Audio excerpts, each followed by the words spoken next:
thoughts on what the potential issues are, which I think are very current with artificial intelligence, and then maybe talk about some future ideas. So I started with this. This is a picture. Does anyone know where this is? No, Italians. It's called the Palazzo San Giorgio. It's you might be able to. There's a Genovese flag on it. It's in Genoa, and it's actually the Bank of St George was the first bank, or around one of the first banks, sort of 1407. And the whole Genovese public gained an enormous amount of power by accumulating capital and spending it. Took over like large parts of the Mediterranean and even as far as Turkey. So the interesting thing to me when I'm trying to understand what's going to happen or what's happening now is to look to the past and see what happened in the past. The bank was closed in 1805 when Napoleon invaded Italy. But it was an immensely powerful institution. It was the bank of Christopher Columbus, and it also funded expeditions because it was the bank of whatever the name of the two Spanish kings. So that, to me, is what's going on with data right now. There's an issue with the accumulation of data being quite similar to the accumulation of capital. So that's sort of my starting point. So this next bit is to sort of talk a little bit about this book, because when you're sort of trying to look to the future, it's sometimes instructive to look to the past. This book's called The Assault on Privacy. Can anyone guess what era that is? It's got a couple of cues on it that might indicate. It looks like early 70s. Yeah, very good. Yeah, it's when things are data banks. Late 70s, yeah. So it's actually written in 1970. It's published in 1971. So it's by a guy called Arthur Miller, who's actually a professor at Harvard. And it's got some great quotes on the back, including surveillance, monitoring, manipulation, repression. These are not words that most Americans would like to see applied to their own lives yet. Today's laser technology already makes it feasible to store a 20-page dossier on every American on a piece of tape that is less than 5,000.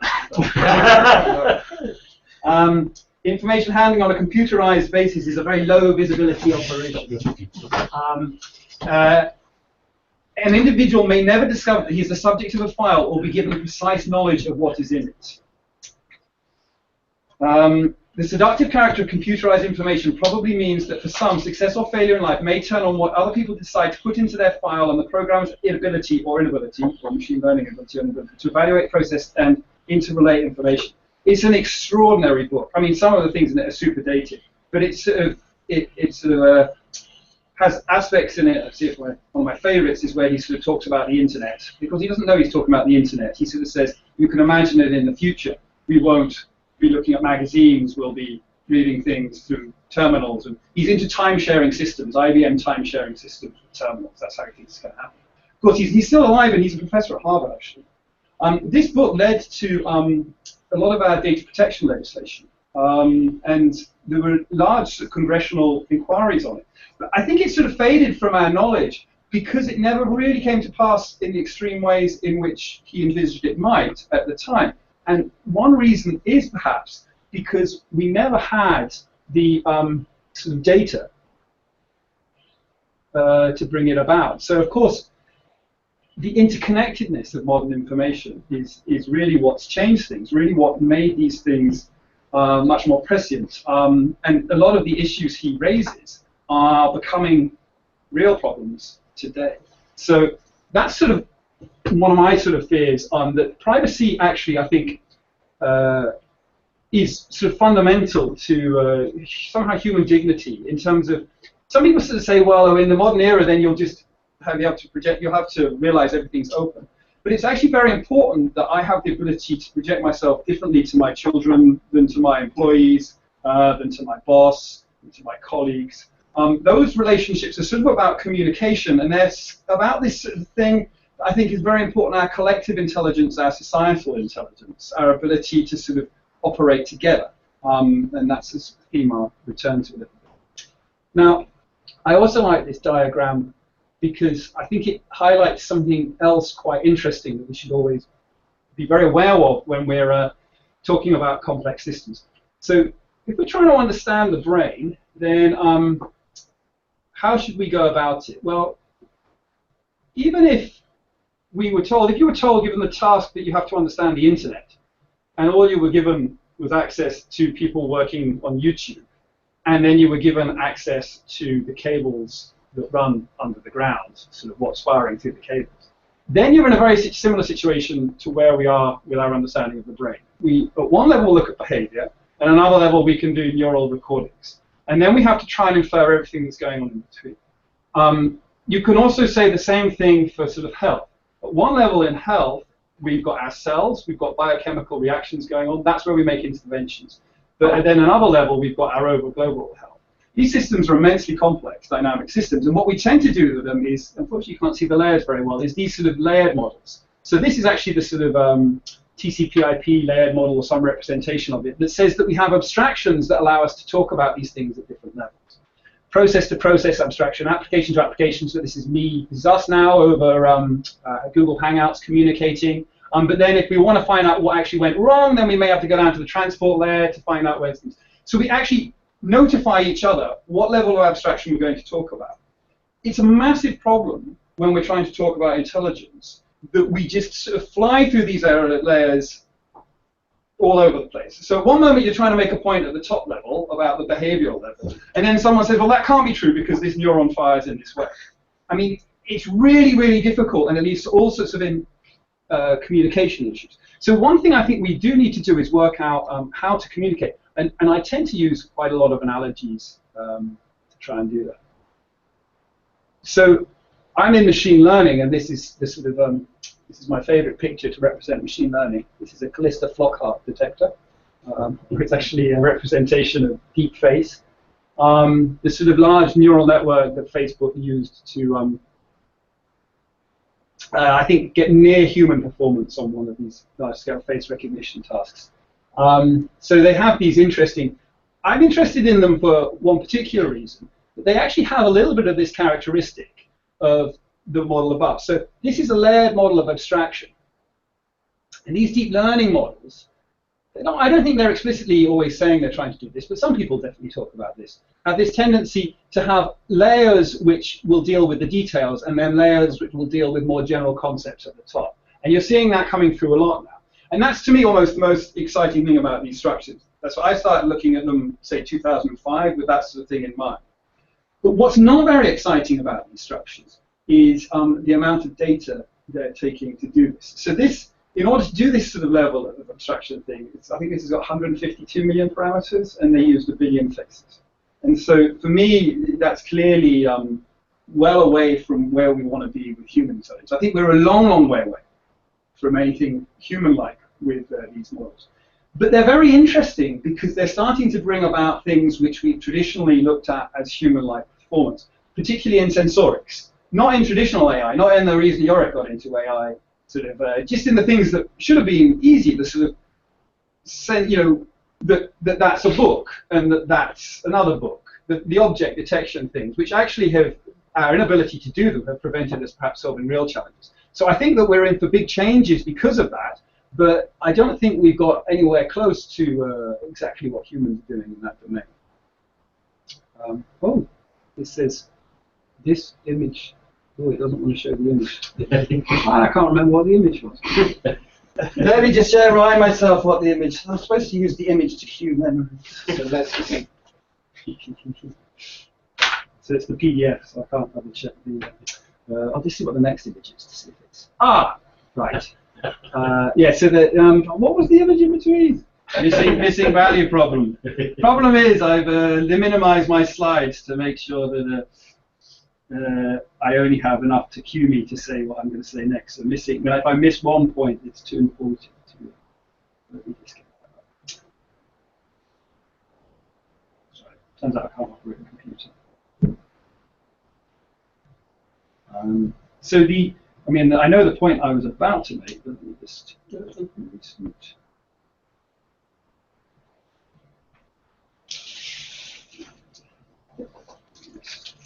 Oh, it still says this cannot be displayed here. Well, I can't remember. So that was the point you wanted to make, maybe? No, that was the point that sometimes things are missing, and I can't do anything about it. Let me just. Okay, how funny is that? Okay, so I know what I was going to know afterwards, because what I wanted to say afterwards is that what we're actually doing in terms of these current machine learning approaches, I couldn't find any particular image to represent the concept of emulation. So I found this thing. This is a game in the 19th century that was called the New Game of Emulation. As far as I can tell, it's a board game where you had to race to the center. It doesn't look very interesting.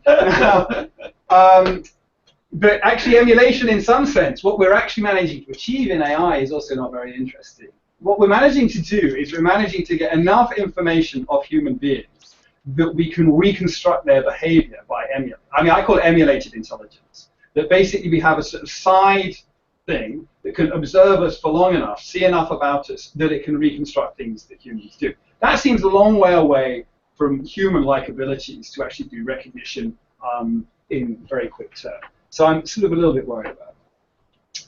So the next slide is, this is, so Nick, what, I can't remember, it's in your book, and you've got to sign your copy of the book. Sorry? nearly got the tea on you. Well, how many, is it about 1,000 teraflops to emulate a brain is the current estimate, something like that? Well, there's a range of estimates depending on the level of granularity that you assume you must have. So, I mean, I think a typical is kind of 10 to the power of 18 or so, plus minus a few orders of magnitude. So something like that. So I think I've got estimates I've seen 10 to the 15, but yeah, so around there. So that would be about, is that 1,000 petaflop order. Now that's interesting because what's the, Yorick, you for language, do you know the sort of estimates about how much information we can pack into our, how much communication information we're sending around? It varies so much of time, nothing's trustworthy. It's, the things I've seen is the most it could be given highest estimates of word transmission, so this ignoring action and gesture and waving hands, is about 100 bits per second. So you're looking at 10 to the 18 petaflops potentially. Now, be careful with that figure because that's how to simulate. We don't know that that's necessarily, we've got that whole abstraction thing. 10 to the 18 petaflops, which is about what I think the largest supercomputers can about simulate one. And we're talking about presumably. 10 to the 18 flops. 10 to 18 petaflops, that would be really bad. No, we're really good. Thanks, Nick. The good figure I've seen is that if a baby learned to speak using the speech transition rate of speech recognition systems, it would take several hundred years for a baby to learn to speak. I mean, that doesn't answer your question. Yes, so in fact, yes, but it's actually related to this sort of point. That is, so somehow, I sort of came up with this sort of thought, maybe other people have looked at it, but I sort of call it an embodiment factor. The ratio of how much compute you can do to how much you can communicate.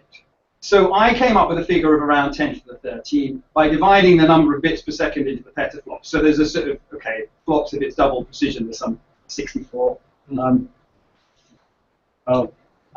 Murray can't join because the video is called. We bought 2 FHI things on our. Isn't that ironic? Just when we're talking about communication rates. So this is a really interesting phenomenon because it means that you can do a far more larger amount, and I think this is always roughly true, whatever the ratio is. Your ability to compute is far greater than your ability to communicate. Whereas with a computer, so even like, I think as soon as they did the telegraph, you could get 1,000 bits per second through the telegraph. So you couldn't really do any artificial computation. But the computers never faced this bottleneck in the same way. Nowadays, on your desktop, you might have, what, a 10 gigaflops or something like that, and then you've got about a gigabit internet. So roughly, I mean, it can almost communicate, everything's computing at the same speed. It's not quite true, but compared to the human, it can basically compute and communicate. And I think that this leads to some really interesting aspects to our intelligence, very different from any of the intelligence we're trying to create. As a result, we spend an enormous amount of time modeling those around us, choosing pictures to put on the screen, choosing things to say. If you put it in these terms, it means that just everyone trying to listen to you now, the amount of thought you're putting into trying to just understand what I'm saying is more compute than we're putting into modeling the climate and the weather across the entire world, or something like that. That's a statement that holds true. And that's because I'm having to code things down into simple things that I hope you can relate to, and you're maximizing them up to concepts you can bring in. It's an extraordinary and beautiful process. So my analogy for this is that it's a bit like, in terms of power, we're like Formula One engines. But in terms of ability to deliver it on the track, we've got bicycle gears, which is why I've got a 1930s Formula One car. So we're involved in this weird thing. If our goal is to go around the track, we have an immense amount of trouble controlling how we distribute our intelligence. And we have to be incredibly creative about how we do it. And that's the most beautiful thing about humans. Because in a large sense, it leads to all the sort of nuances of language, it leads to music, it leads to art, it leads to all these sort of ways of trying to communicate the depth of feeling. It's a sort of what I call a locked-in intelligence. And I think that's amazing. I think that the weird thing is, though, what's going on in the background is that computers don't have to do this. So they're much less powerful at the moment than we are in terms of their ability to understand, but they can distribute that power very easily. So it's like they're go-karts on the track. They're low-powered things, but they can distribute their power, and they'll run rings around us already. It's not even something that is, you don't need the sort of super-intelligence.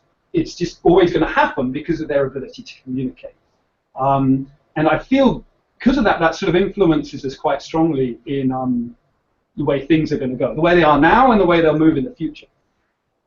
So this idea of sort of intelligence, I like this this thing because it's about Holmes. The Holmes is the sort of idea of this rational intelligence. You know, you must have been to Surrey because you've got a bit of red soil on your trousers type deductive intelligence, which I think is also the intelligence a lot of people think about when they think about artificial intelligence.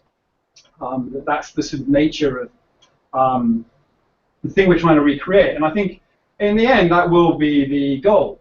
But there's another side to intelligence, which I represent by this. So you know this, that Arthur Conan Doyle was very into spiritualism. He lost his children, I think, in the First World War and was very distraught. And you know, rather unfortunately, was taken in by the sort of people who still exist today, people who claim to be able to communicate with the dead. So I don't know how many people have heard of cold reading. Yeah, so cold reading just is all you do is you start throwing things out there and you use your knowledge of statistics to sort of deduce things. So you sort of say, I'm in communication with someone called Doris. Does anyone know a Doris that's died recently? And people put up their hand and then you say, oh, I'm getting a sense it's your grandmother because you know the age of when people were Doris. And apparently last year, no, maybe the year before last, I had to double check this. I keep having to double check this. It seems extraordinary. In England and Wales, there were only 7 Tracys born.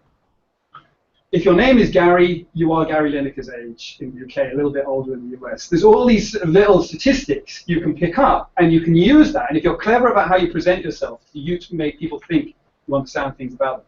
An interesting question is whether these mediums even know they're doing it, or whether they genuinely think they're communing with the dead. Because this sort of thing happens best at subconscious level. Most of the things that you're interested in doing in terms of these sort of judgments of bringing statistical knowledge together are best not rationalized. They're best they're the sort of instinctive things.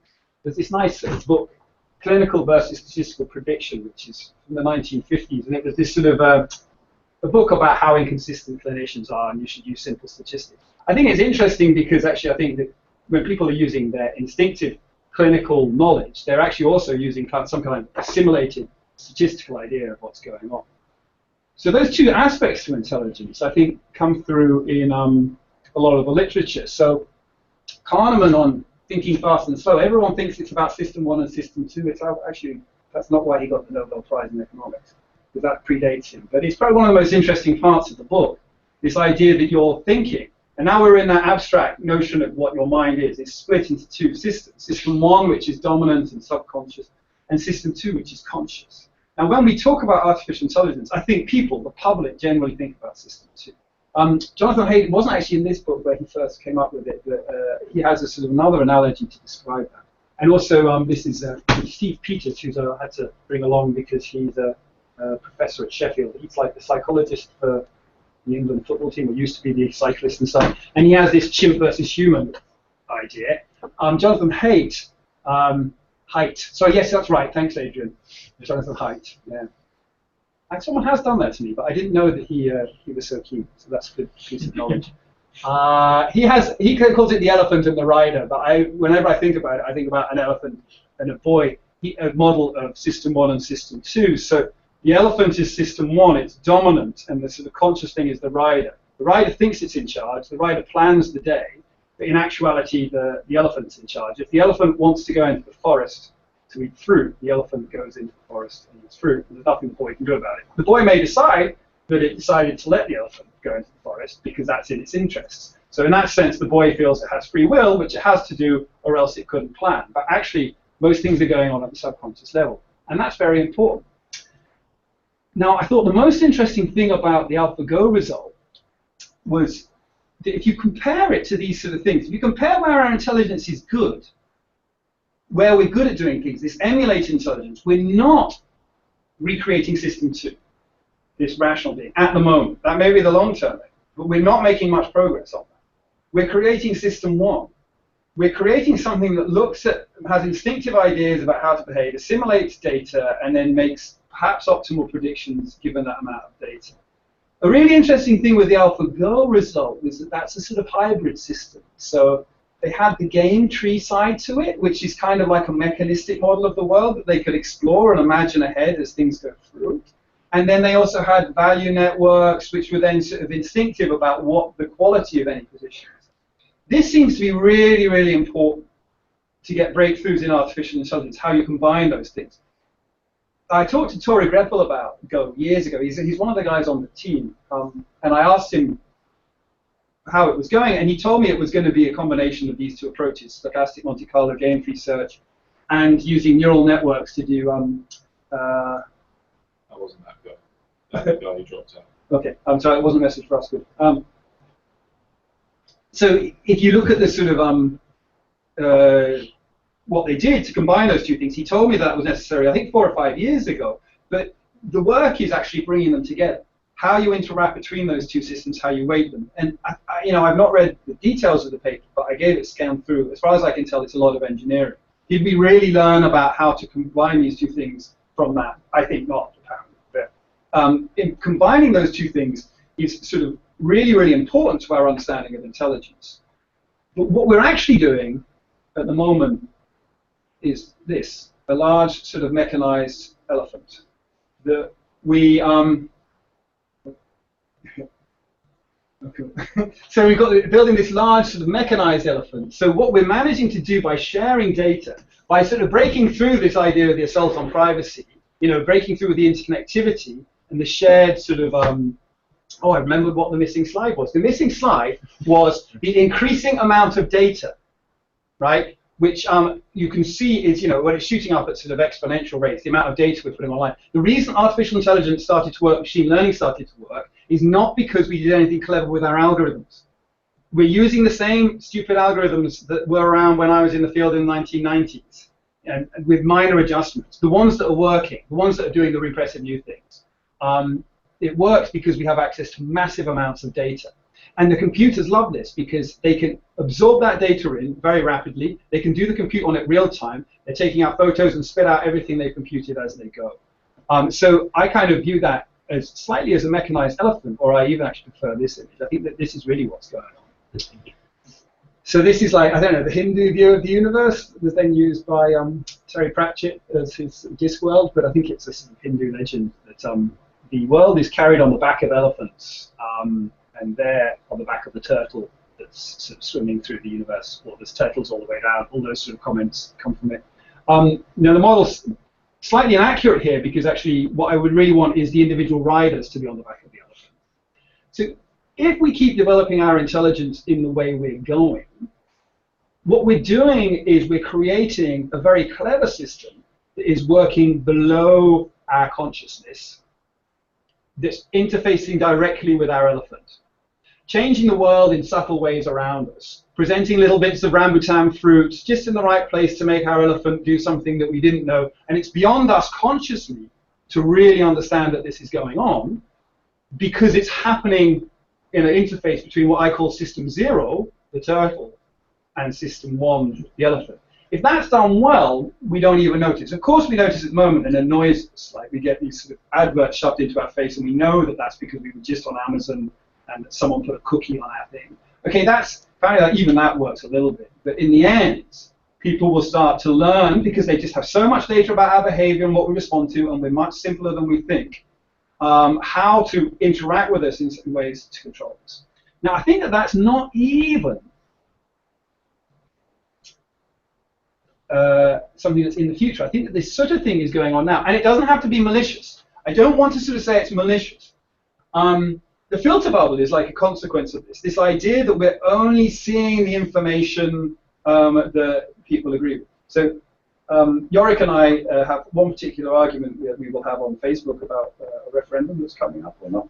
But it's interesting, Yorick is the only person on my feed who ever expresses anything negative about the EU. Now, that's because of the filter bubble. If I go and look at the front of newspapers, today the Telegraph front page was about Thatcher's minister resigning because a minister from Thatcher because of the fear campaign of David Cameron. Whereas the sort of pieces of news that I was getting fed was about one of the Leave campaign, Dr. So-and-so has said it's filled with lies and is moving into my... Now, this isn't because anyone maliciously has decided to disturb the feed. That argument is not relevant. That's a little side feed. What's going on is Facebook knows what I interact with, what I choose to like. So I tend to now choose to try and interact with Yorick when he posts, so that in an effort to ensure I start seeing things that are counter to my opinion.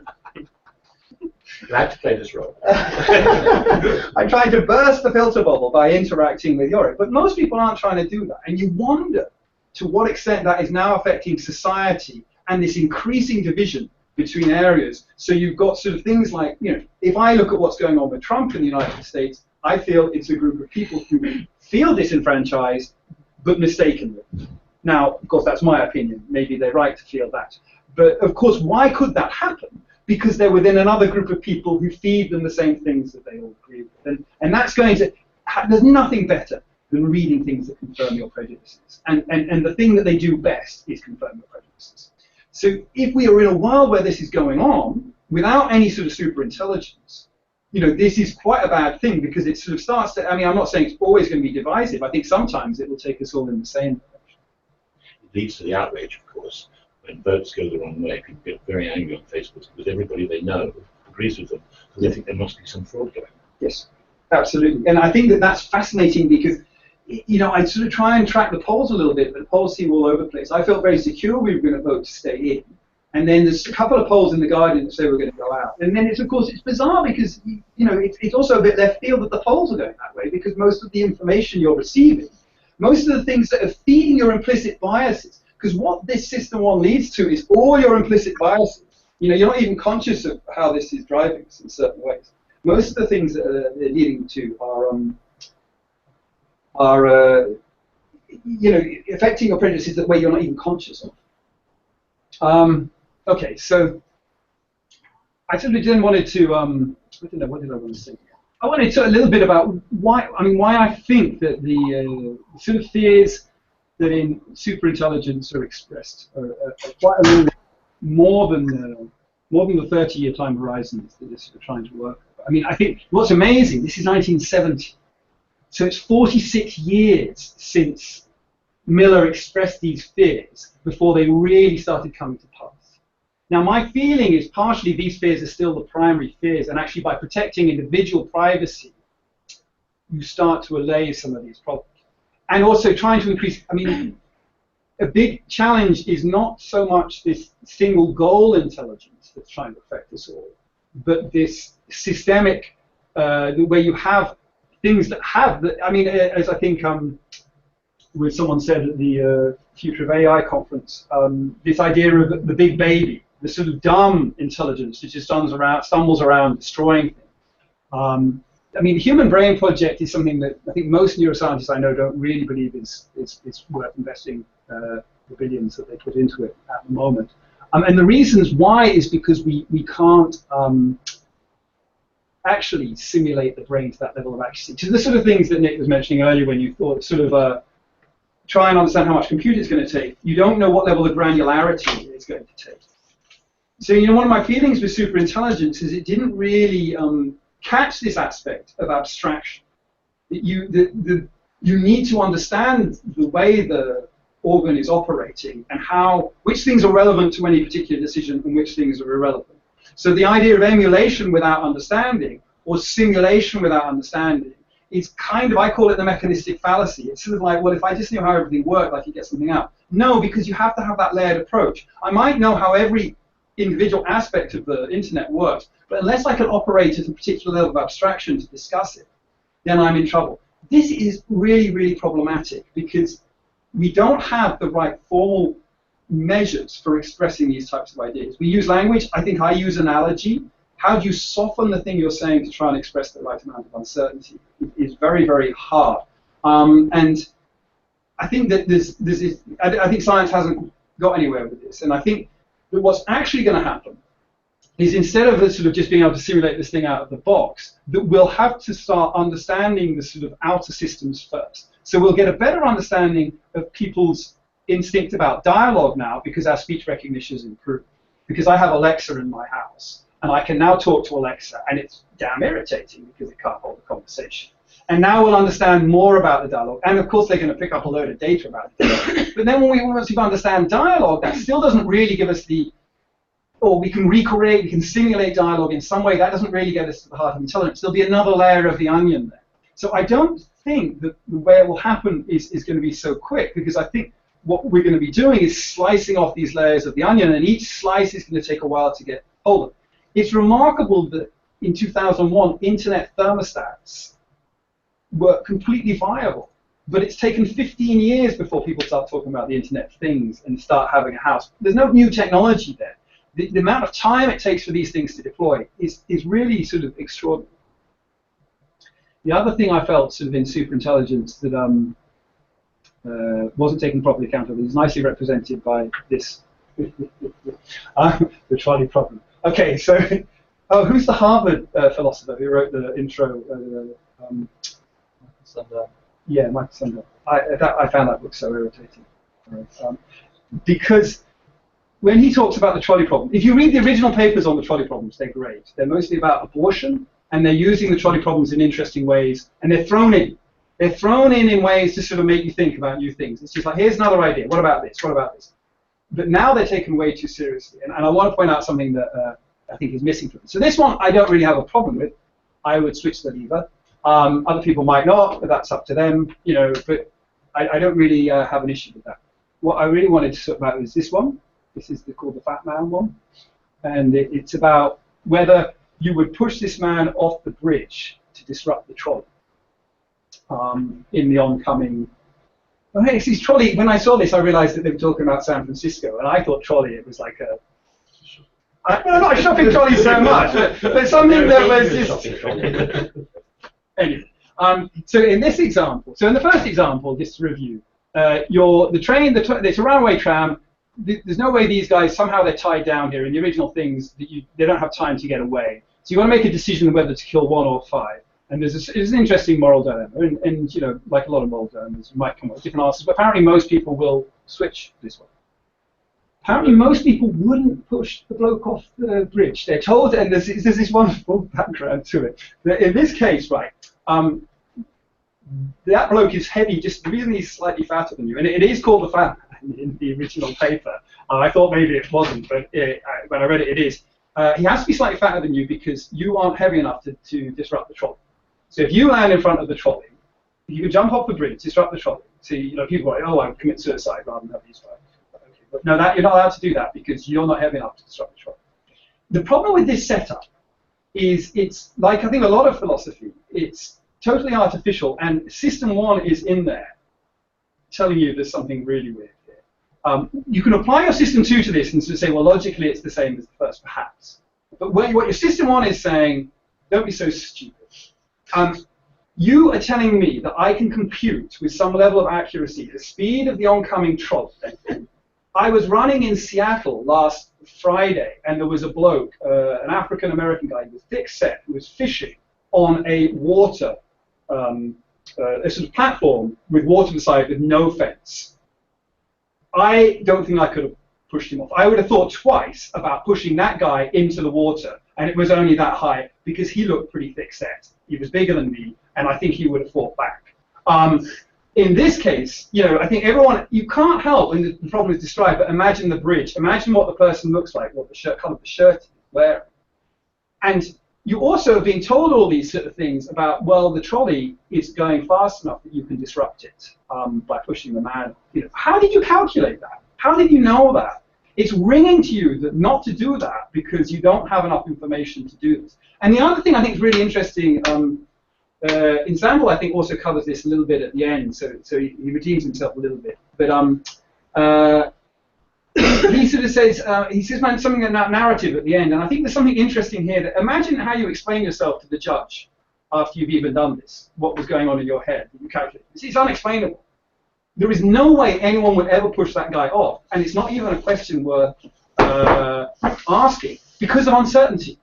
Because the uncertainty inside you is telling you this is wrong. This is, I mean, so other people have other arguments that you won't go face to face with someone, and that might be true as well. But I think you can purely do it on the basis of uncertainty. So in this case here, this is a mechanistic situation. If you switch and the switch fails to switch, nothing kind of happens. The fire still die. If the guy saw you do it, he's a bit annoyed with you, but you can kind of justify yourself, right? And there's no sort of serious risk of what's going on. In this situation here, there are so many things that could go wrong. What if happens if he doesn't land fully on the tracks?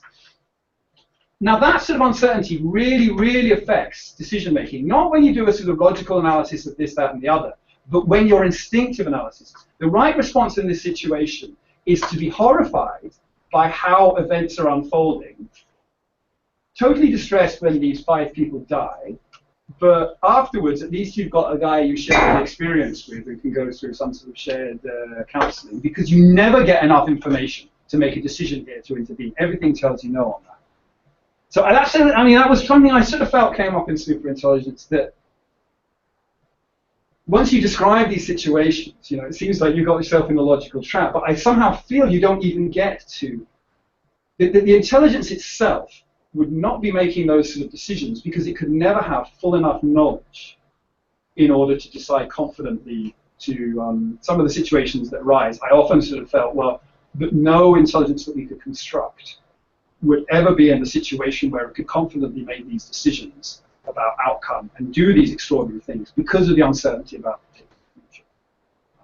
So I thought that was fun. Okay, and that was sort of, broadly speaking, everything I wanted to say.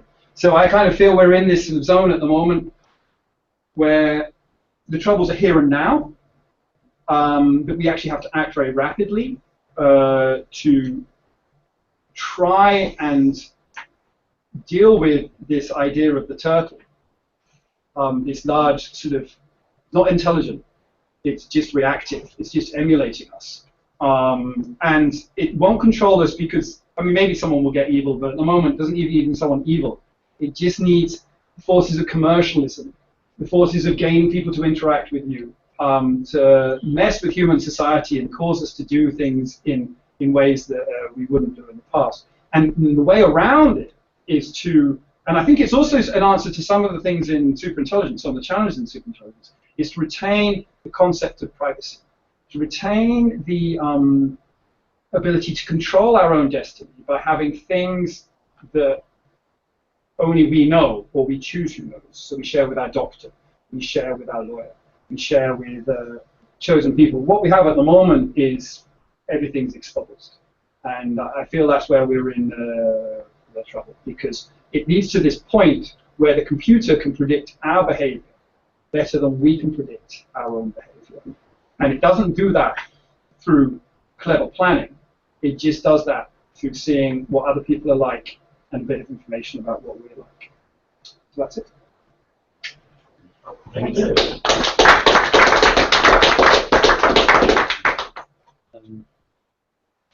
Yes, I'm not sure on the close to the end on the uncertainty and the analogy with the trolley problem.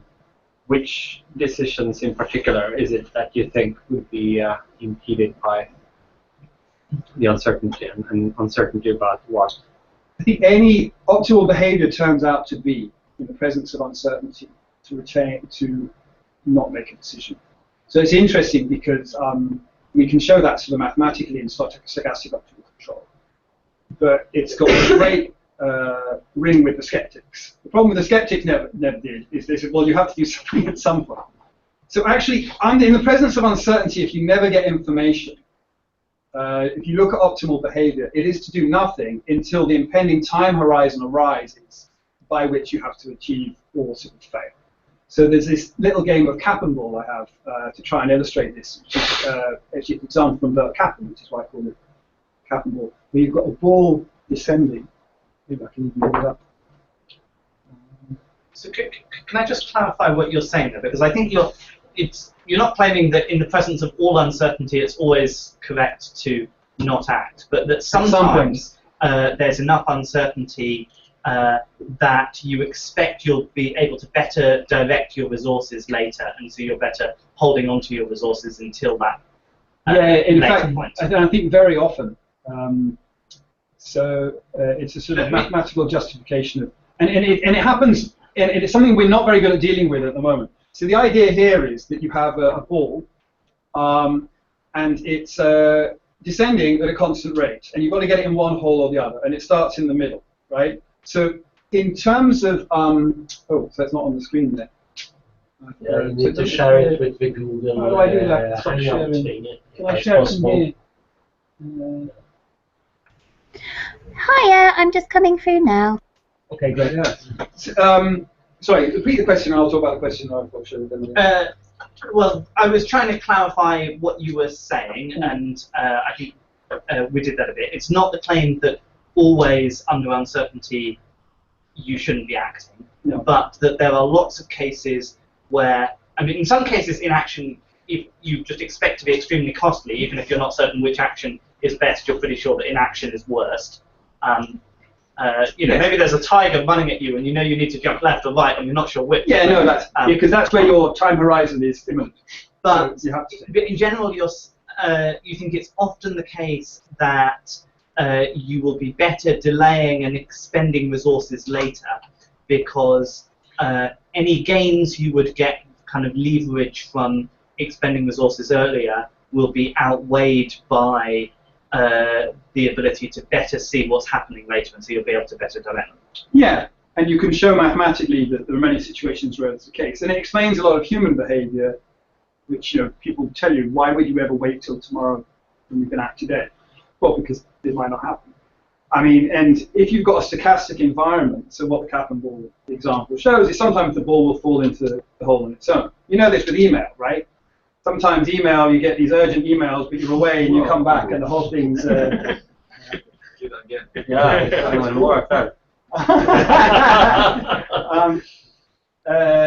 Sometimes, you sort of getting these urgent emails, you get back from holiday and you see these sequence of urgent emails, but then the problems disappear.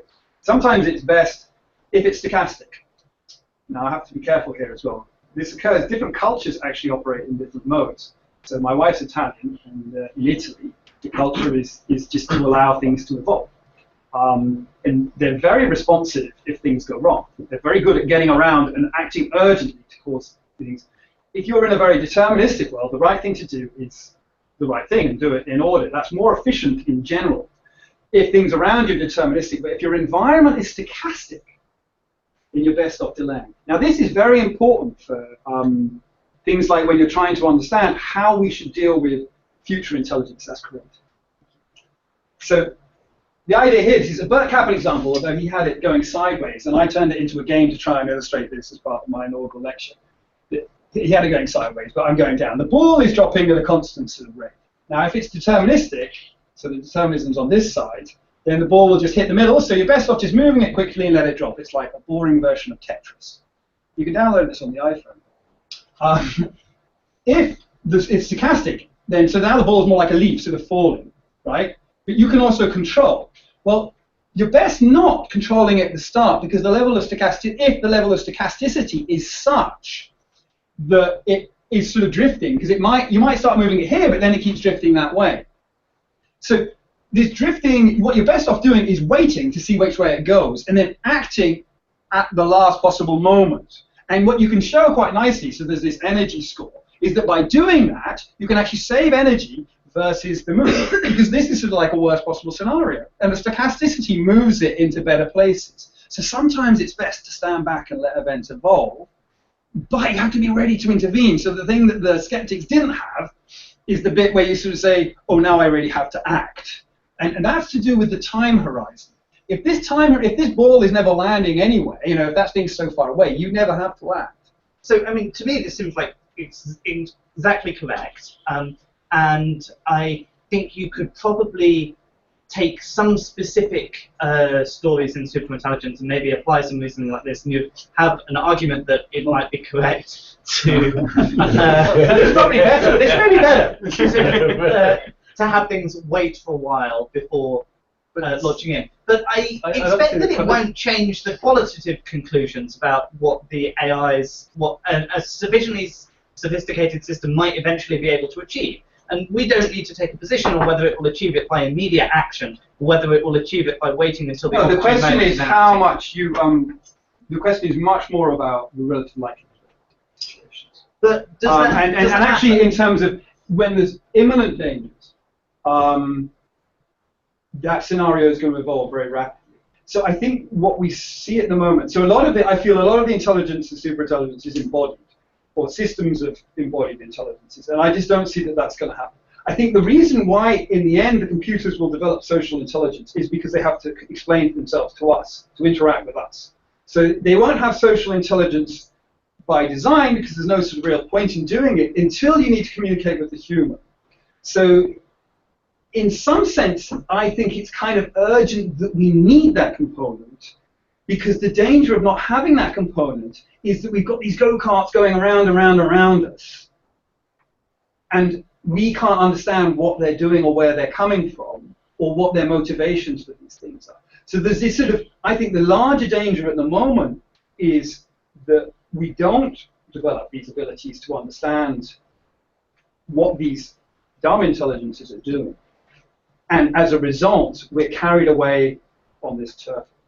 So I still don't understand. So in some situations, it's better to wait till you get more information and then act.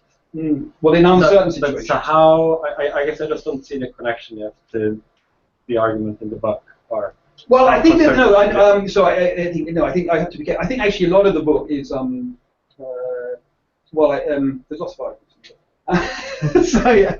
Okay, so I guess I'm speaking against the book because I think you've been so successful with this. I highly recommend this book, Bill Gates. A damn hard read. Somewhere, isn't it? Yeah. Elon Musk, worth reading. We need to be super careful what they are. You know, all these things. You know, I think that your success is why I argue against it, because people are now taking it very seriously as the most urgent, imminent threat. And that means we're at the top of the cap and ball thing, and people are starting to say, there's a hole there, let's move it in the other direction. When I'm sort of like, no, that might be, but that's so far in the future, and you'll say so it's not what AI would do, or would it do? Well, there's also, it applies in different areas. So on one level it applies about, so that when you sort of said the argument in the book, the overall argument of the book is we have to react sort of very quickly to deal with these future threats. And I sort of agree with that. But I think we have to be very diffuse in our number of responses because we're uncertain about what's going to happen. And I think that some threats are more imminent than others, and for that reason we have to react to those quicker. Now, there are other occasions in the book when I think the failure to use uncertainty leads to things that I found very dissatisfying, like agents that you kind of use uncertainty a little bit, I think, in the paperclip example, just to say, well, it wouldn't know that it had done all these things, so it would keep working and keep working and keep working. But and on the other hand, there was this sense in which uncertainty wasn't there in these predicted. The superintelligence would be capable of solving like the Middle East crisis and all these, or doing these things that are well beyond it. Whereas I actually think there are fundamental limits because of the uncertainty that means the superintelligence will never get there. And wherever it gets, I don't think it will necessarily be ununderstandable to us. There are many sort of intelligences that operate in ways that we can't achieve. We can understand what they're doing. Like take IBM Watson Jeopardy. It's totally uninteresting. It's just a sort of natural language filter on a search engine. I mean, there's no. Of course, it's an amazing thing if you don't understand it, but as soon as you understand it, it's quite simplistic. And so I think I found it difficult to accept that the intelligence would get so far beyond our capability of understanding. And I also found it difficult, the uncertainty argument also works in terms of how the intelligences, if they are good, would have to react. They would not take confident decisions that require massive absorption of resources because they would have an understanding of uncertainty underneath it. So you would not take these dramatic decisions like pushing the fellow off the bridge in the presence of that sort of uncertainty. Any intelligence is just not going to do that. So I guess there's two ways.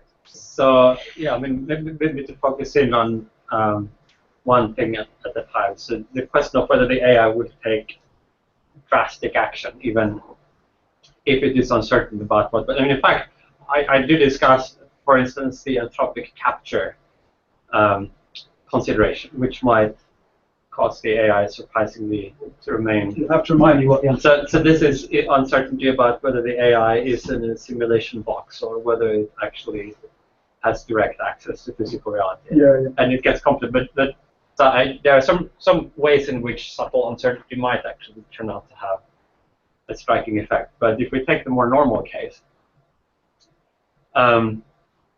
so the idea is that the AI would be unsure whether it would succeed in being able to escape from a box, and therefore might decide not to try to do that, or that if it had escaped, it wouldn't destroy humanity until it was.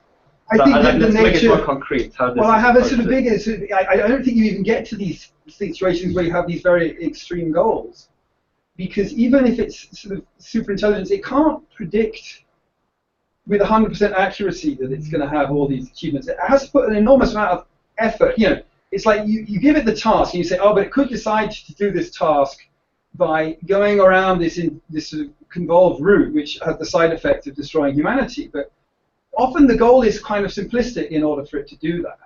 And even if it is quite simplistic, which I sort of had a problem with because I feel simplistic goal is, for me, not characteristic of human intelligence. I know I have my own definition of intelligence, doesn't include goals, but the way I think you're defining intelligence, I feel that if you've just got such simplistic goals, we don't have such simplistic goals, then you're already designed something which, by your definition, isn't really super intelligent. It's kind of a separate argument. So there's two parts to that.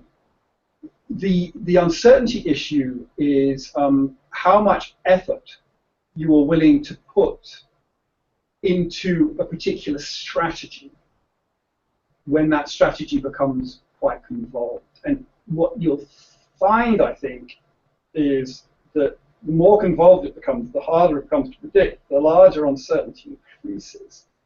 And once the uncertainty increases, you tend to defer decision making. So you'll tend to sort of say, well, I'll not go down that route because it's got more uncertainty. I'll go into this region where I have less uncertainty. I mean, so in your little simulation there was like an energy score, I guess, that had been put in to penalize the user from pushing too much. Yeah, no, it was just it's more of a sort of a... It's not clear why like a generic AI would have some kind of exertion penalty. well, it's interesting. If it does have an exertion penalty, it's not clear how that would stack up against possession of the future The life. exertion penalty would be on terms of the resources it's presumably expending. I mean, I don't. My own feeling is that it's. So what are those resources? Is like computation time? Yeah, computation time or computational energy or. So it's trying to make as many paper clips as possible, and there is some strategy that would involve remaining passive and hoping that eventually humans will just maybe choose to create a lot of paper clips without any effort, and another strategy that involves perhaps figuring out how to. Well, get yeah, out the of the paperclip box. has a few different issues with it. One, I mean, it's perhaps not the one where the uncertainty. What I didn't like with the paperclip example was you used uncertainty to sort of say it doesn't know it's completed its goal, so it's going to keep on using resources because it's uncertain about its goal. That's actually Cromwell's maxim. That's in that's Dennis Lindley's stuff. So this is in understanding uncertainty, and it's sort of the opposite. So the idea of a rational Bayesian, it's true that you should never put a probability of 0 on things, but that's a prior probability. That's when he's applying it, that before you act, you should not exclude the possibility of anything unless it's a logical impossibility. That's Cromwell's maxim. That's Lindley's thing. In that case, you sort of use Cromwell's maxim and you put it in there as at the end it's uncertain whether it's finished its goal. It should sustain uncertainty over improbable things. Actually, the posterior probability, Lindley doesn't say things about that. Under the posterior probability, things can be excluded. You can have observed things that eliminate the possibility of something. So I sort of felt that you used uncertainty there in your favor to sort of argue the positive, the positive outcome for you, not the positive, the negative outcome, the death of humanity. But yet, you didn't use uncertainty in those outcomes where it was going to save us. So the idea that the agent can make these very long-term predictions to manipulate us, I think is flawed because of uncertainty. And in a situation where the agent doesn't know what to do, it should go into a state of indecision because of uncertainty. And I think an intelligent system will exhibit those attributes. I mean, so I can imagine cases where, and I think Nick talks about some of those in the book, where there may be an imminent threat to the AI because it thinks somebody is going to come and turn it off, and so this might push it into the kind of drastic action. Yeah, but I don't think that drastic action is going to be the nature of the tiger action you talked about. It might try and jump left or right. I mean, we have an aspect of arguing in philosophy, and I was also using the trolley example to show where that comes up. And I think can become problematic. One sets up these situations and says, the situation is like this, and then this will happen. But like I love this quote Ben Goldacre has. It's often a little bit more complicated than that. It is nice if you can distill a situation down to something simple. And the first trolley problem is a really nice example of doing that, but the second trolley problem isn't. So conditioning on that, agree with that. So conditioning on that, I think that this is an interesting. So let's try and box this example up. That is the equivalent of the tiger charging at the AI. Yeah, and I would agree the AI could do something stupid. I think actually it would do something stupid. I don't think it would do something intelligent because it's had limited compute time. So basically, the thing's coming on. It might have a lot of compute time just in a limited. It might be that it knows this is going to happen in a couple of hours, but and so that seems like a short time. It's a HAL situation. But that could be but a even long then, amount you of can't computing power. necessarily see. I don't accept this idea that the AI could then see into the future some set of consequences of actions that could save it. If you imagining possible risks and possibilities, we do a bit of daydreaming. We sometimes seem to do a bit of memorization of possible strategy. In fact, that's one hypothesis what dreaming actually is about. We're actually kind of caching a whole bundle of escape strategy. So the AI might have spent some of its resources. So all this is true. So I've got a few. I mean, I want to back up from this one a bit. I don't really accept that the AI would have a concept of self-preservation, but let's assume it does. Someone gave it.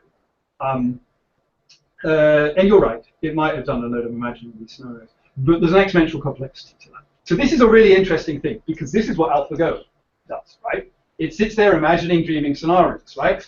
It does that on a board game where there's 200 moves. There's a branching factor. And actually, it took us 20 years to get to the compute level that it could do that to any significant depth in that thing.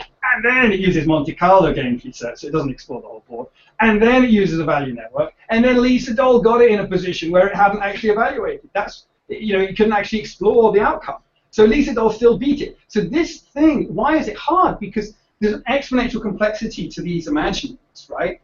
And that is even made worse by, in the real world, there's a continuous movement space. There's infinite different moves we can do at any one time. So there's no way that the AI could have envisaged to such an extent that it's covered the entire probability space of what's going on. That's not really what you need to do. You need to come up with a few good stratagems. Yeah, but the stratagems are based on, that's precisely right. So what you do is, we talked about earlier with the insurance, you've got some distribution of uncertainty for things you have. You will typically approximate that in order to make it tractable. The intelligent AI will also approximate that. And under that, you will take some actions. But the point is, when you're taking those actions under uncertainty, that you don't have a deterministic prediction of what the future is, you will tend to be more reticent in the way forward. You'll be explorative. So you'll start taking some actions, observe some data, and then you might think, excellent, I'm killing the human with the emergency axe, I'm going to continue with that. It's all gone well. And fine. But it's not going to be the case that the AI will be able to totally scheme and outwit. Events will at the end overtake it. It might be more intelligent than us, but it can't handle it. Well, I agree that there are limits even to our superintelligence. However, I think it's relatively risky to try to base a strong argument on, it's always going to be too uncertain. It's a bit like programming. After all, we make mistakes all the time. How can we even try programming? Shouldn't a really smart programmer be watching until the deadline is almost up and then try desperately a Hail Mary right up? I probably want to back off my arguments. I think actually if we're in that state, if we get to that point where we built these sort of AIs, we have to take some of these things very, very seriously. So I think part of my argument is we're quite a long way away from the state. That is an important point. And then the moment where, because you've done such a great job with the book, now the argument's sort of been distorted. And, there should be a component of that we're worrying about, but the argument has now become distorted to ignoring some present dangers. Like the AI has somehow gone back in time, distracted us. And notice one interesting thing. Where did you get that number 30 years from? Well, Nick talks about projecting on over 30-year time frames. Right? So the only place where that, because the book is pretty agnostic about the timescales. No, but in your that in was your a poll we future did AI. of leading AI experts, which did come up with. You say you're working on long time. But the argument is fairly independent of exactly how far you think we are from this. Yeah, no, I think that. So Murray once pointed this out to me a little bit. We were chatting about this, and he said, I said, well, have a look at this post, which is my System Zero post, which you can read. And I sort of said, have a look at this post. This is what my fears are. And Murray's like, yeah, if you get that, then you kind of get Nick's point. And I was like, right, I really have to read Nick's point. And I was like, I read, but I kept waiting for the moment at which we converged, but I just felt we never did. We never really even overlapped in our fears because I was sort of worrying about these different ways. And I must admit, I sort of got more frustrated as I went further through the book, waiting for this moment where I could extract something from the book and say, yes, that's like mine. Because even the singularity itself, my argument doesn't really require the singularity. I think where the singularity saturates all these. Well, there might just be more than one problem or issue to worry about. Like there might be near-term which is right. problems. Well, I actually think this is a model that I think we generally agree on around here. We have this timeline. The colors are horrible, sorry for that. But basically, you have the proximal and the distal problems. You have the various things right now. Industrial robots shouldn't squish workers. We have a privacy problem. We have issues about unemployment leading over Don't you think that this is a sort of thing? If superintelligence starts at that point, then the initialization is potentially wrong. Because in some sense, what you're doing, I always envisage things about balls moving around spaces. You know, there's some sort of large state space we're in about where we think we are, right? And we've got this ball that's moving in this stochastic way. And it could go in these different directions as we look ahead.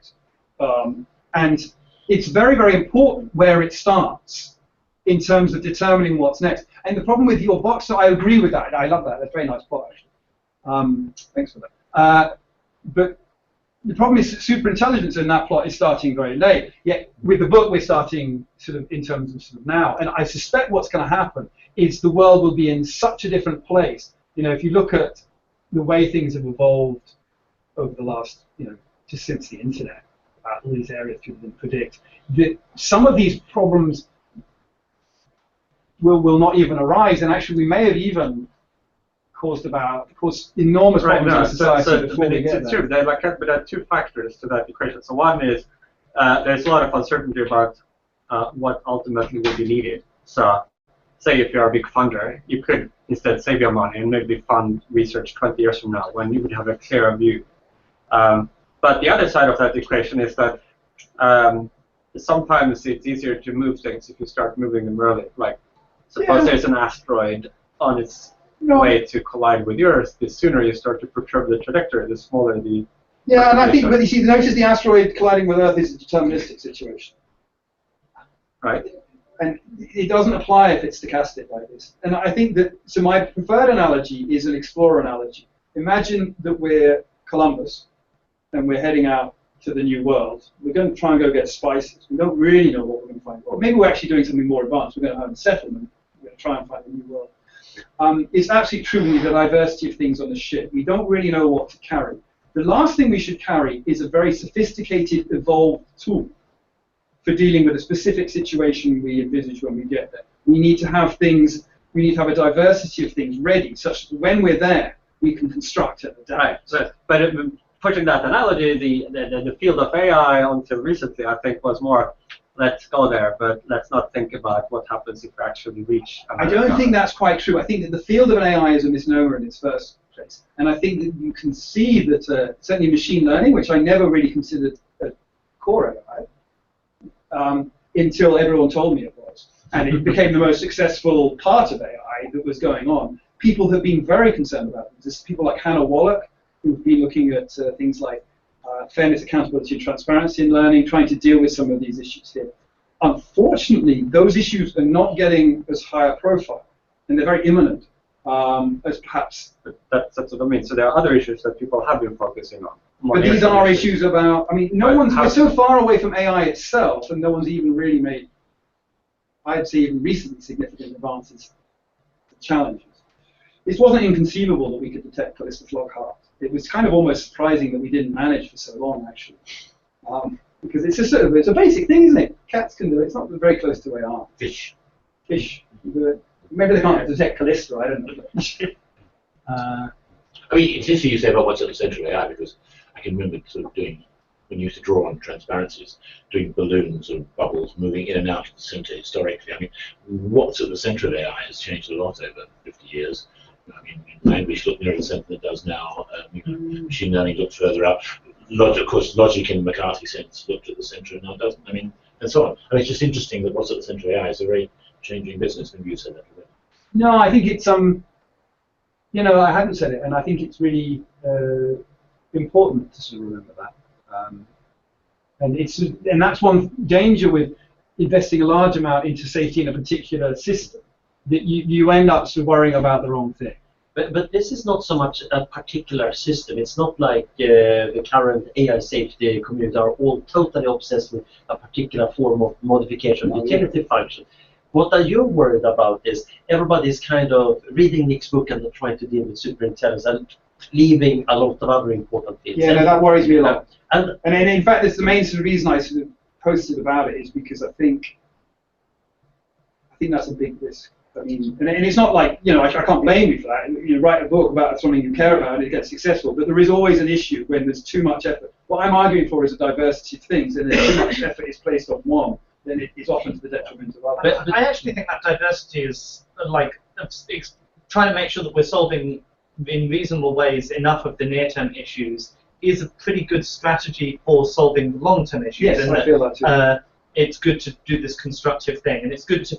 I think it's quite important to look out and have a sense of where the long-term issues might be and what kinds of directions are good to explore in, and make sure that we are picking up trying in the near term to go in those directions, but then just setting ourselves up with better capabilities now to solve more sophisticated problems in the future, and chaining that seems like a good directional thing. And absolutely, and here's an important point. We're not going to do that if we're in filter bubbles. We're not going to do that at all if we're in filter bubbles. So the one thing I was really pleased about was you invited me down, and you know, we have these sort of conversations, because understanding those concerns. If we're all singing from different hymn sheets, worrying about different things, then when it comes to a fractured sort of understanding, if we can't understand like how we should sort of displace things, we're going to be in really trouble, because we can't do that sort of thing. But yeah, maybe we get that. So yesterday we had a nice little workshop about the ethics and AI. Yeah, no, I was in London. Unfortunately, I was invited late, but yeah, I already organised a separate workshop in London about deep probabilistic models. Cool. Yeah. So one thing I was working on there was a little talk about verification, validation, and the ethics of AI. So I was rather scared because there were some real verification and validation people in the audience. But fortunately, it doesn't look like many people are actually applying it to ethics. So I got away with my talk. And I think that's a beautiful example of something that's actually both real engineering practice for making quality software whenever it's actually possible. You can apply it to AI, and there is a lot of really juicy and headache-inducing problems to actually get the systems working. And it also has applications further on, because a lot of the things we are thinking about here, they involve questions that are related to DFD. But right now we are not normally thinking about them. When I was digging into the literature to write this paper, I discovered quite a lot of stuff I think I ought to have known. So again, I completely agree that we should avoid those filter bubbles. But it might be that we should start thinking about how do we connect the boxes in my diagram. Are the natural flows between them? Yeah. Filter bubbles do apply to AI. I hadn't thought about it this way. But in the US, there's a gang of people who are still thinking themselves as cognitive AI people. And they have little meetings, and we have a few funders in Washington who still fund them, who don't really think machine learning is the way forward. And they go on meeting, and since there are funders in Washington who still fund them, they can still have meetings and still get grants. And it's interesting because they listen to each other, and they've made a decision that machine learning isn't the way forward right now. And some of them are the same as old people in AI. You know, I mean, they aren't neophytes. It's not. Actually, in a large extent, I agree. In terms of, there's a large part of machine learning that is actually really data science. That's kind of my core interest, and that's why my interests are more data science oriented. I think absolutely the case. I mean, I'm actually interested in this. I think that in order to reach into this mechanistic view, this sort of idea of the rational intelligence, Sherlock Holmes, that's not really been in machine learning. It's actually an interest of mine how you incorporate mechanistic models with data-driven. But it Let's feels make a that's- point about the boy and the elephant, since you sort of come back to it via Holmes, sort of, in a sense, the boy and the elephant. Yeah. No, it's I just disagree with one major point you made. You said that now we are trying to model the elephant. Well, I don't think we're trying to model. I think we've done that indirectly. That's the bit. Okay. That's the bit we've done. I take the point. I'm not denying it. Yeah. But I'm thinking that in the past, sort of good old-fashioned AI, as they used to call it, GoFi, was very much modeling the boy. Yeah. And that was what its critics said. I mean, Dreyfus said that the boy model of AI was absurd because it was all going on in the elephant. We had to grow up. Dreyfus' argument was humans grow up. That's where you absorb all the stuff. So I think we did. McCarthy and co. did model the boy. Yes, no, I agree. Oh, I thought you No, said- no, I totally agree. Okay. So What I think, point was sorry, wrong? I wasn't clear. I think that historically, that's where we were focused was on the boy. And actually, but it turns out this connection between the boy, the elephant, and the environment is really, really important. Where we've got is we've done the elephant bit. And actually now we're only now can we even start talking about sort of how to do the boy, because we finally got the elephant. Because I think what we discovered when we tried to do the boy without the elephant is the state spaces you're dealing with are so vast that somehow the elephant's tricking the boy. It's only letting the boy know about certain things, giving the boy a sense of security, which is I think why I don't like some of these box philosophy arguments, because they're speaking directly to the boy. And that's my point about the trolley problem. I think that does that. But to a large degree, that's part of a game of how you set up a philosophy problem. It's a bit like I know. saying that most of chemistry is totally crazy, Which is because those chemical experiments are assuming pure substance be mixed, but actually what happens out in the real world is of course impure substance mixed. So obviously chemistry doesn't have I any sort of understood that, and I think I'm very comfortable with that. But what it shows us is that we mustn't get, because then the problem is when the argument's framed like that, people who aren't comfortable with that feel offended by the arguments, and they say, well, that's not the reality. When people use the trolley problem to talk about driverless cars, which it probably is about the closest it matches to. Then, and if you do the safety engineer right, you don't need to worry too much about the ethics part. yeah, I mean, I'm not an expert on driverless cars, but then I think there's an interesting other level to this, right? Because then you move to the psychologist. I see it as a layer model, philosopher, psychologist, social scientist. And now we need to bridge that, because these factors all enter. So the philosopher's perspective on ethics is this idea of this universal ethics. Can we prove something about the ethics? Whereas the psychologist, Jonathan Haidt, social psychologist, is much more like ethics is an empirical, moral thing. Now we get these meetings where we gather together and people start talking. We say, we're talking about something else. And we're all playing our favorite little games of reverting into, that's the philosopher's art, I to distill it into this problem. Well, I think that's fine. I'm a mathematician in effect, but I'm not doing any maths here because I think it's kind of not really that relevant to the larger concepts. We need to work out a way of developing new fields, new ideas, because all the interest here is at the interfaces between those areas, isn't it? It's not really in the core area. Can I probe a bit more on some of the kind of superintelligence scenarios? It seems like, for me, the force of the argument is there's some plausibility about an intelligence explosion, and it's hard to say what would come out of that. And so maybe it would still have to grapple with significant uncertainties, but it's extremely hard for me to say, well, that would be too uncertain for it to deal with. And so as a kind of bounding assumption, it's quite powerful to explore, okay, what if we just assume it could do as well as possible on each of these dimensions, and try to be extra cautious by saying, let's come up with ways of making sure that it would be okay even against arbitrary levels of intelligence, some of which may not even be physically possible. Yeah, no, I think that there's nothing wrong with it. There's nothing wrong with the philosophy as an exercise. There's nothing wrong with exploring ideas. This is what we want, isn't it? And it's a judgment call about whether it's likely to become necessary or not, and we don't know. And I think it's less probable than perhaps Nick thinks it is, and I think it's just more about ensuring that we have a diversity of approaches. And I guess the reason I was prepared to argue against superintelligence is that I'm trying to sort of squash because of course it's got the whole Terminator thing associated with it as well, trying to squash that down and increase people's awareness of some of these nearer term issues. I think there's nothing wrong with it. I mean, it's great, people should do stuff. Do you, which bit do you have doubts about in particular? Because I mean, if it's right, then it's a really, really important problem. Yeah, but there's so many things if they're right. A really important problem. I mean, and the problem is, someone put it very well when I was talking about it with them. It's like at every time where there's a decision point, you choose to turn left, take the worst decision, right? Now, Alex and I used to work on oil rigs together, so we're quite familiar with what's the name? The Deep Sea Horizon. So Alex dug out the report and sent it. It's interesting because we were involved in a stage of how, if our job had been enacted, the accident would have happened. The Deep Sea Horizon, like all North Sea accidents, happens because a series of improbable things occurs, often under pressure from, in this case, because the rig was behind. But the final thing to happen, the blowout preventer.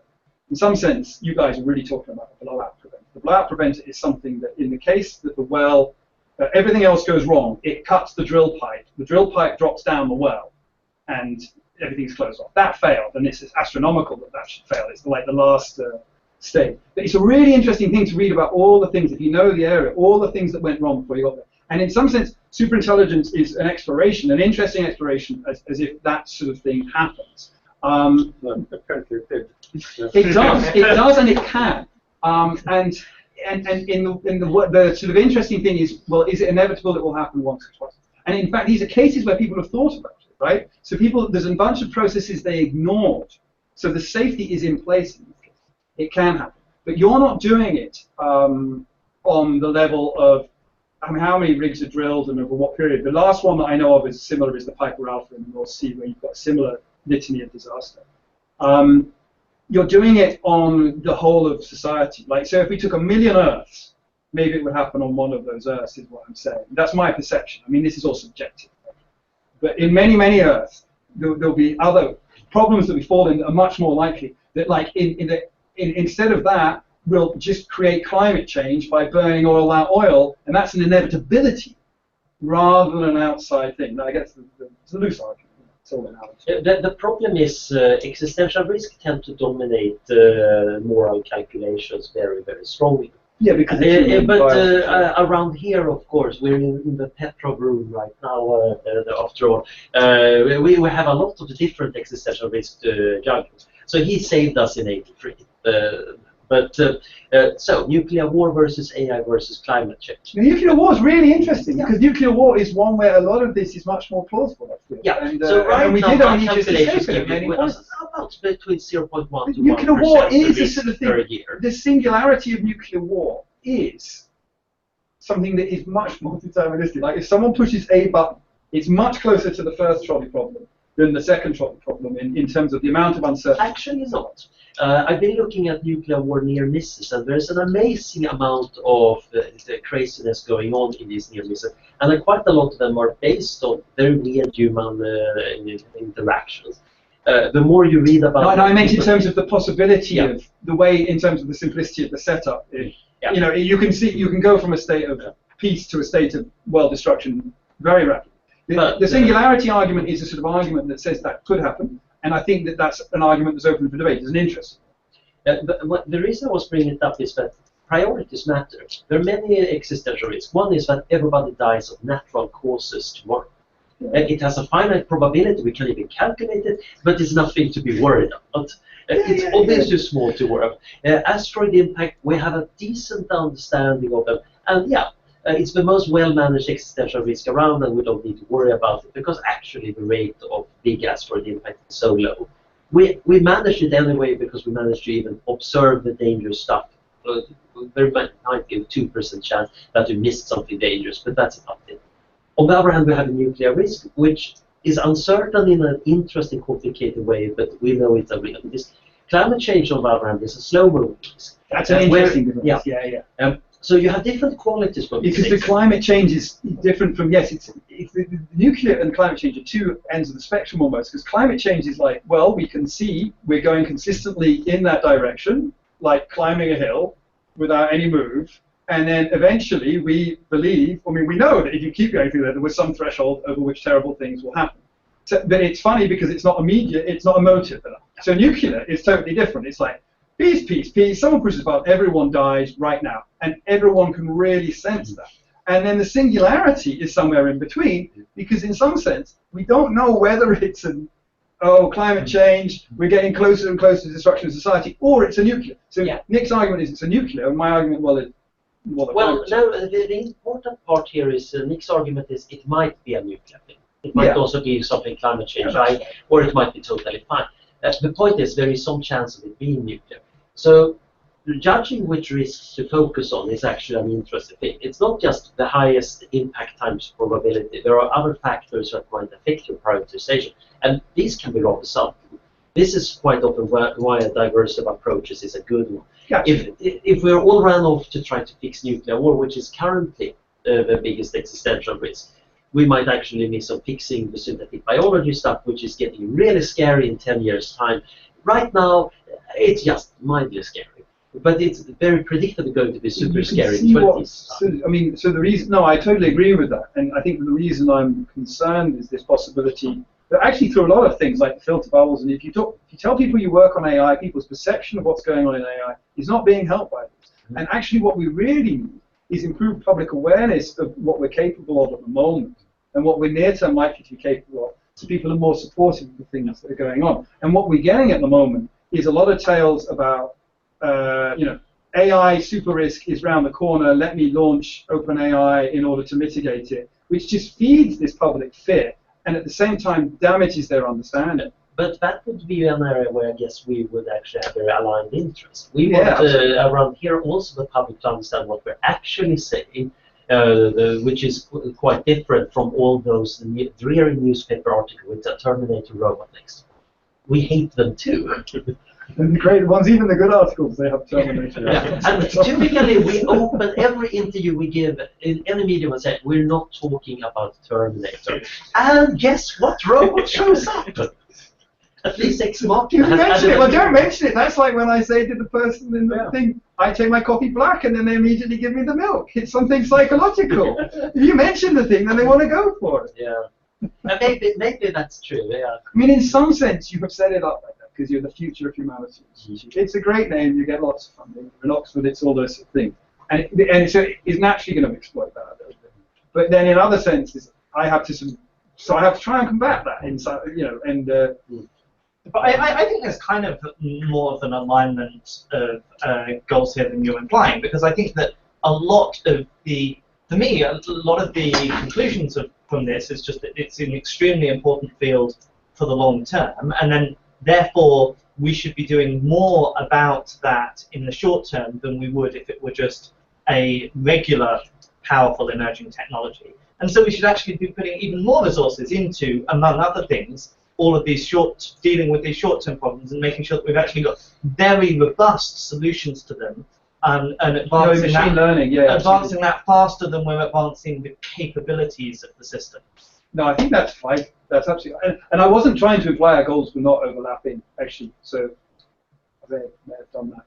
In the nuclear war case, of course, we have the Fat Man example, don't we? The example of not wishing to push the Fat Man. It's the Russian submarine commander in the Cuban waters, isn't it? Archipov, we named that room. He's the one pushing the Fat Man, isn't he? Yeah. So yes.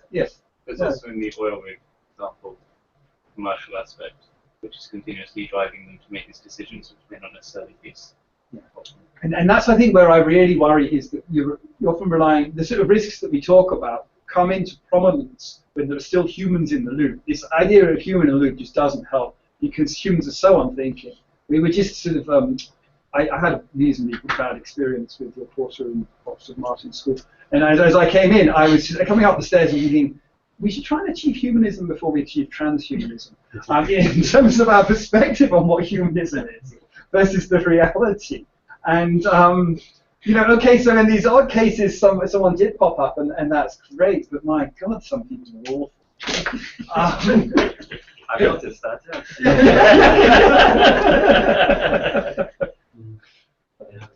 Yeah. And does anybody have any last thing to sort of squeeze in on? Otherwise, we will thank you for stepping into the lion's Ask den. Molly and Adrian up in the cloud. Yeah. Cloud people. Cloud people. Can you hear me? Yes. Oh, yes. Very well. Oh, hi. No, I haven't really got anything more to add. It's been very interesting to listen in, though. Yeah, I mean, I guess I could just repeat my view that that Neil remembered us having this discussion. That I do think that there is actually more alignment between your kind of thinking than you might have appreciated. So yeah, and I still think that. Which is why it's good to act against filter bubbles. Yes. Yeah.